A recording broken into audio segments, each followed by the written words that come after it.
എല്ലാവർക്കും നമസ്കാരം. നമ്മൾ ഇന്ന് കുറച്ച് വലിയ കാര്യങ്ങൾ ഓരോ സ്ലൈഡായിട്ട് വളരെ സിമ്പിളായിട്ട് മനസ്സിലാക്കാൻ പോവുകയാണ്.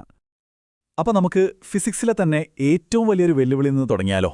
അതായത് നമ്മുടെ ഈ പ്രപഞ്ചം മുഴുവൻ ഉണ്ടാക്കിയിരിക്കുന്ന, എന്നാൽ നമ്മുടെ കണ്ണുകൊണ്ട് കാണാൻ പറ്റാത്ത അത്ര ചെറിയ കണികകളില്ലേ, അതിനെ നമ്മൾ എങ്ങനെ കണ്ടെത്തും?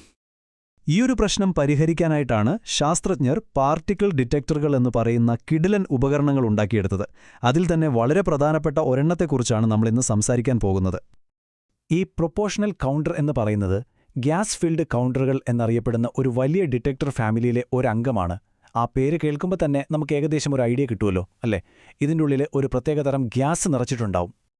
ഈ സ്ലൈഡിൽ ശരിക്കും രസകരമായൊരു കാര്യമുണ്ട്.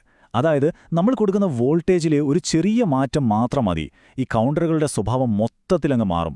നോക്കൂ, വോൾട്ടേജ് കുറവാണെങ്കിൽ അത് അയണൈസേഷൻ ചേമ്പറായി പ്രവർത്തിക്കും. കുറച്ചുകൂടി കൂട്ടി ഒരു മീഡിയം ലെവലിലെത്തിയാൽ അതാണ് നമ്മളിന്ന് പഠിക്കാൻ പോകുന്ന പ്രൊപ്പോർഷണൽ കൗണ്ടർ. ഇനി വോൾട്ടേജ് അങ്ങേയറ്റം കൂട്ടിയാലോ, അത് ഗെയ്ഗർ മുള്ളർ കൗണ്ടറായി മാറും. ഓരോന്നും സിഗ്നൽ തരുന്നത് വേറെ വേറെ രീതിയിലായിരിക്കും. അപ്പോൾ ഈ പ്രൊപ്പോർഷണൽ കൗണ്ടർ എന്ന് പറയുന്നത് അതിൻ്റെ മറ്റ് രണ്ട് സഹോദരങ്ങളുടെ ഇടയിലുള്ള ഒരു സ്വീറ്റ് സ്പോട്ടിലാണ് പ്രവർത്തിക്കുന്നത് എന്ന് പറയാം. അതായത് ഒരു പെർഫെക്റ്റ് ബാലൻസ്. ഇത് സിഗ്നലുകളെ വെറുതെ കണ്ടുപിടിക്കുകയല്ല ചെയ്യുന്നത്, പകരം ആനുപാതികമായി, അതായത് പ്രൊപ്പോർഷണലായി അതിനെ വലുതാക്കുകൂടി ചെയ്യുന്നു. ഈ ഒരു കഴിവ് കാരണം മറ്റേ ഡിറ്റക്ടറുകൾക്കൊന്നും ചെയ്യാൻ പറ്റാത്ത പല കാര്യങ്ങളും ഇതിന് ചെയ്യാൻ സാധിക്കും. ശരി, അപ്പോൾ ഇതിൻ്റെ ഉള്ളിൽ യഥാർത്ഥത്തിൽ എന്താണ് സംഭവിക്കുന്നത്? അതിൻ്റെ പ്രധാന പ്രവർത്തന രീതിയെ ടൗൺസെൻഡ് അവലാഞ്ച് എന്നാണ് പറയുന്നത്. ഈ പേരുകേട്ട് പേടിക്കൊന്നും വേണ്ട, ഒരു പെട്ടിക്കുള്ളിലെ ഹിമപാതം എന്ന് വേണമെങ്കിൽ പറയാം. വളരെ ചെറിയൊരു സിഗ്നലിനെ ആയിരക്കണക്കിന് മടങ്ങ് വലുതാക്കുന്ന ആ ഒരു മാജിക് എന്താണെന്ന് നമുക്ക് നോക്കാം. ഇത് ഭയങ്കര സിമ്പിളാണ്. നോക്കൂ, ആദ്യം ഒരൊറ്റ കണം ആ ഗ്യാസ് നിറച്ച ചേമ്പറിലേക്ക് വരുന്നു, എന്നിട്ട് ഒരു ആറ്റത്തിനെ ഇടിക്കുന്നു. അപ്പോൾ അതിൽ നിന്നൊരു ഇലക്ട്രോൺ പുറത്തേക്ക് വരും. ഇനി ആ ചേമ്പറിനകത്ത് ശക്തമായൊരു ഇലക്ട്രിക് ഫീൽഡുണ്ട്. അത് ഈ ഇലക്ട്രോണിനെ പിടിച്ച് നടുക്കുള്ളൊരു വയറിലേക്ക് അതിവേഗത്തിൽ വലിക്കും. ആ പോണപോക്കിൽ ഈ ഇലക്ട്രോണിന് നല്ല എനർജി കിട്ടും. അത് മറ്റ് ഗ്യാസ് ആറ്റങ്ങളെ പോയി ഇടിക്കും. അപ്പോൾ അതിൽ നിന്നും ഇലക്ട്രോണുകൾ വരും. അങ്ങനൊരു ചെയിൻ റിയാക്ഷൻ പോലെ ഇലക്ട്രോണുകളുടെ ഒരു ഹിമപാതം തന്നെ ഉണ്ടാകുന്നു. ഒറ്റ കണത്തിൽ നിന്ന് തുടങ്ങിയതാ, ഇപ്പോൾ നോക്കൂ, അതൊരു ഭീമൻ സിഗ്നലായി മാറി. ഒരു ചെറിയ തീപ്പൊരി ഒരു കാട്ടുതീയായി മാറുന്നതുപോലെ തന്നെ.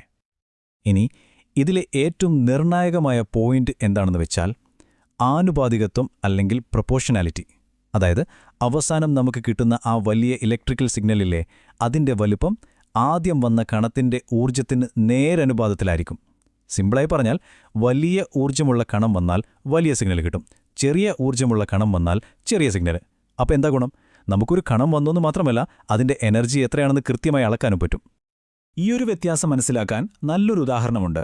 ഒരു അയനൈസേഷൻ ചാമ്പർ ചെയ്യുന്നത് വരുന്ന പെയിന്റ് തുള്ളികളെ അതേപടി ശേഖരിക്കുക മാത്രമാണ്. എന്നാൽ പ്രൊപ്പോർഷണൽ കൗണ്ടറോ, അതൊരു ചെറിയ ഇലക്ട്രിക് ഫാൻ വെച്ച് ആ പെയിന്റ് തുള്ളികളെ കാറ്റിൽ പറത്തി അതിൻ്റെ എണ്ണം ഒരുപാട് കൂട്ടുന്നത് പോലെയാണ്. അതായത് വരുന്ന സിഗ്നലിനെ അതേപടി എടുക്കുകയല്ല, അതിനെ പല മടങ്ങ് വലുതാക്കുകയാണ് ചെയ്യുന്നത്. ഓക്കെ, അപ്പോൾ നമുക്കിതിൻ്റെ ഏറ്റവും പ്രധാനപ്പെട്ട ഒരു ആപ്ലിക്കേഷനിലേക്ക് കടക്കാം. ഒരു ന്യൂട്രോൺ എങ്ങനെ പിടിക്കാമെന്ന് നോക്കിയാലോ? എന്തുകൊണ്ടാണ് ന്യൂട്രോണുകളെ പിടിക്കാൻ ഇത്ര പാട്? കാരണം സിമ്പിളാണ്. അവയ്ക്ക് ഇലക്ട്രിക്കൽ ചാർജ് ഇല്ല. അതൊരു ന്യൂട്രൽ കണമാണ്. അതുകൊണ്ട് തന്നെ കൗണ്ടറിനകത്തെ ഇലക്ട്രിക് ഫീൽഡിന് അതിനെ ഒന്നും ചെയ്യാൻ പറ്റില്ല. ഒരു കാന്തത്തിന് പ്ലാസ്റ്റിക്കിനെ ആകർഷിക്കാൻ പറ്റാത്തതുപോലെ തന്നെ. അപ്പോൾ പിന്നെ എന്തു ചെയ്യും? ഇവിടെയാണ് ശാസ്ത്രജ്ഞർ ഒരു സൂത്രം പ്രയോഗിച്ചത്. അവർ കൗണ്ടറിനുള്ളിൽ ബോറോൺ ട്രൈഫ്ലൂറൈഡ് എന്നൊരു പ്രത്യേക ഗ്യാസ് നിറച്ചു. ഇതിന്റെ പ്രത്യേകത എന്താന്ന് വച്ചാൽ, ഇതിൽ ബോറോൺ 10 എന്നൊരു ഐസോട്ടോപ്പുണ്ട്. ഒരു ന്യൂട്രോൺ വന്ന് ഈ ബോറോൺ 10 ഇടിക്കുമ്പോൾ അതൊരു ചെറിയ ന്യൂക്ലിയർ റിയാക്ഷന് കാരണമാകും. ആ റിയാക്ഷന്റെ ഫലമായി ബോറോൺ 10 വിഘടിച്ച് ചാർജുള്ള പുതിയ കണങ്ങൾ പുറത്തുവരും. ആ കണങ്ങളെ നമ്മുടെ ഡിറ്റക്ടറിന് എളുപ്പത്തിൽ കണ്ടെത്താൻ പറ്റും. അപ്പോൾ നമ്മൾ ന്യൂട്രോണെ നേരിട്ടല്ല കാണുന്നത്, പകരം അത് ഉണ്ടാക്കിയൊരു സംഭവത്തെ കണ്ടിട്ടാണ് ആഹാ, ഒരു ന്യൂട്രോൺ വന്നിട്ടുണ്ട് എന്ന് നമ്മൾ മനസ്സിലാക്കുന്നത്. ഒരു കിഡിഗൻ ഐഡിയ അല്ലേ? ഇവിടെയാണ് ആ പ്രൊപ്പോർഷണാലിറ്റി വീണ്ടും വരുന്നത്. ആ ബോറോൺ 10 റിയാക്ഷൻ നടക്കുമ്പോൾ എപ്പോഴും ഒരേ അളവിലുള്ള ഊർജ്ജമാണ് പുറത്തുവരുന്നത്. കൃത്യമായി പറഞ്ഞാൽ 2.31 മെഗാ ഇലക്ട്രോൺ വോൾട്ട്. ഇതൊരു ഊർജ്ജത്തിൻ്റെ അളവാണ്.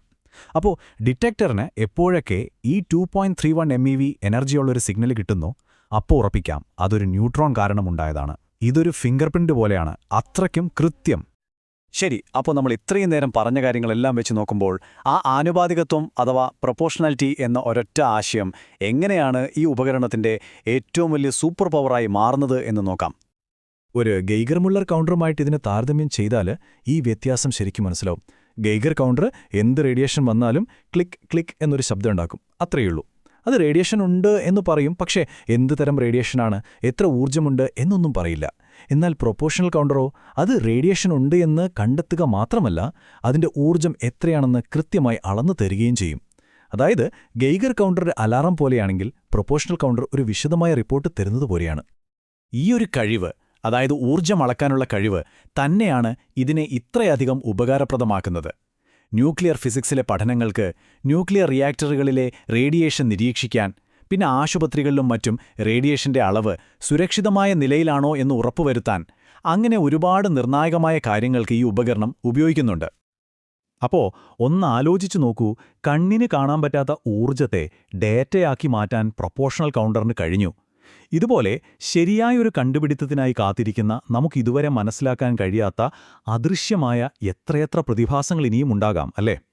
ശരിയായൊരു ഉപകരണം കിട്ടിയാൽ മാത്രം വെളിപ്പെടുന്ന എന്തൊക്കെ രഹസ്യങ്ങളായിരിക്കും ഈ പ്രപഞ്ചം നമുക്കായി ഒളിപ്പിച്ചു വെച്ചിട്ടുണ്ടാവുക.